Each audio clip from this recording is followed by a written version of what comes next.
At the age of 18, Sam was recruited into the outlawed Ulster Freedom Fighters, alleged to have killed over 100 people.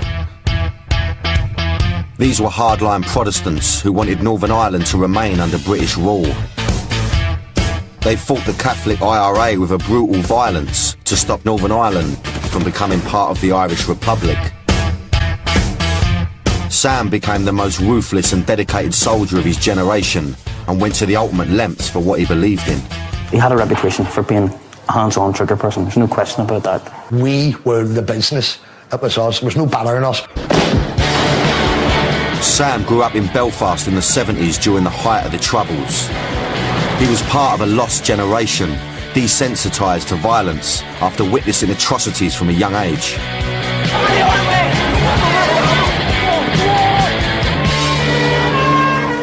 I grew up seeing British soldiers coming into my country, right? Houses burning, buses being burnt, rioting, shootings. Right, so I was about 4 or 5. My dad was a vigilante, right? The main vigilante the area, right? To protect you from what we believe were their enemy, who was the nationalist community, Republicans, Catholics, nationalists. We grew up at an age when you were about 5 or 6, you would round the doors and used to collect all the milk bottles because the men would have made petrol bombs that night to defend their area. Maybe a couple of men would give you a couple of bob to go to a shop to get yourself sweets for doing a job. You were just up every day. If you weren't collecting milk bottles, you were throwing stones over the barricade. Teenagers like Sam were often sucked into political violence. Just drummed in me. We just thought Catholics were the enemy, and they thought the same as us, we're the enemy. Oh, this is me in a loyalist area, and I'm now getting into a Republican area. And this road was used on numerous occasions by both sides of religious divide for killings, bombings, whatever went on through the phalanx. They said this is why they erected these gates. And they used to close at 7 o'clock at night, so you couldn't get through here. To keep the two religious communities separated and prevent sectarian murders, huge concrete walls were built, known as peace lines. Some are 40 feet high and over 3 miles long.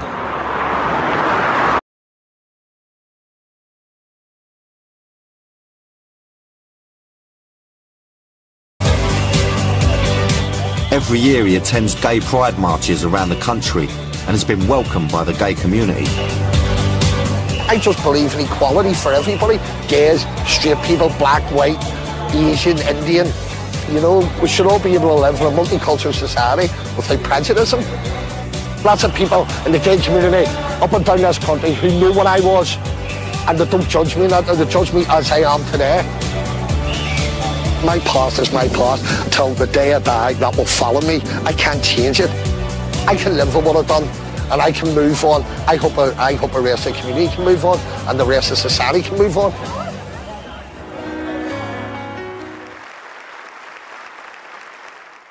This was the moment Martin McGuinness completed his journey from guns to government.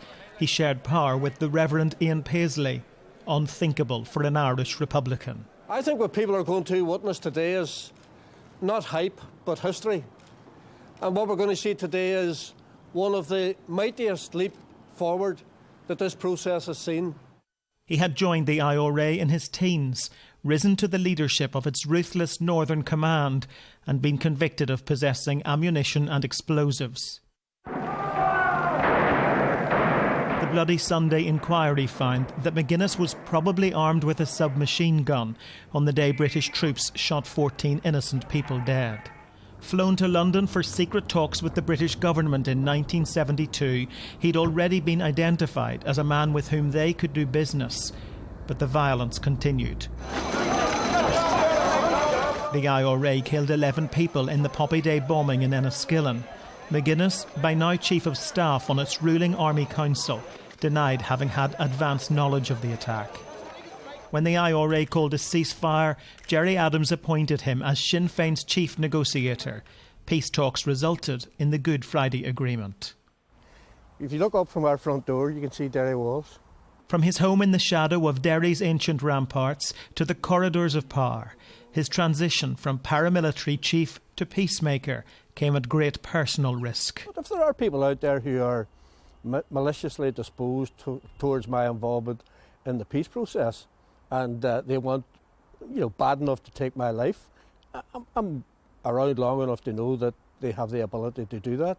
Am I going to let that put me off in my work for peace? Not in a million years. Sharing power with unionists was one thing, shaking hands with the Queen another. They met several times. In a hugely symbolic act of reconciliation, McGuinness visited war graves in France. He'd repeatedly urged the British government to address their role in the past at home. But what about his past? Are you, Martin McGuinness, at a point where you're ready to tell the truth about what you did and what you know? If in any circumstance any of that has a connection with myself in relation to people levelling allegations or whatever, then I will deal with that. That's not a difficulty for me whatsoever. In the end, he resigned as Deputy First Minister, pulling out of the power-sharing arrangement in protest over a financial scandal. He'd spent years making peace with his enemies. It's harder making peace with yourself when you're taking your secrets to the grave. David Blevins, Sky News.